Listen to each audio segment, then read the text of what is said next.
Welcome to K factory. அனைவருக்கும் வணக்கம். வண்டி பார்த்தீங்கன்னா கேடிஎம் ஆக்சிடென்ட் ஆனதில் எக்ஸ்பெண்ட் ஆகிடுச்சு நெக்கு.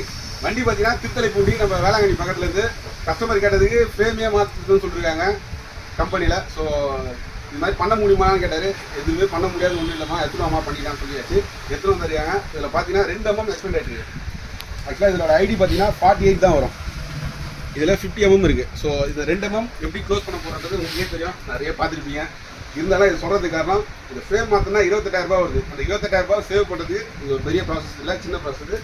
இந்த மாதிரி ஆக்சிடென்ட் ஆகிடுச்சுன்னா எடுத்துருவாங்க, பண்ணிக்கலாம். அதே மாதிரி ஒரு சின்ன ரிக்வஸ்ட் கேடிஎம்க்கு, இந்த நெக்கோட ஏரியா வண்டி ஒரு 2 mm ப்ளஸ் பண்ணால் இன்னும் கொஞ்சம் நல்லா இருக்கும் என்னோட ஃபீல். அது எப்படின்றது நீங்க கமெண்ட்டில் சொல்லலாம். ஏன்னா இதனால தான் மேக்ஸிமம் எக்ஸ்பெண்டே ஆகுது, அதாவது லீனாக இருக்கிறதுனால. இது இன்னும் கொஞ்சம் திக்னஸ் இருந்தால் கொஞ்சம் நல்லாயிருக்கும். சின்ன ஐடியா, உங்களுக்கு தெரியாத ஒன்றும் இல்லை. ஸோ கண்டிப்பாக பண்ணுவீங்கன்னு நினைக்கிறேன். Thanks to all peeps for K factory. நன்றி, வணக்கம்.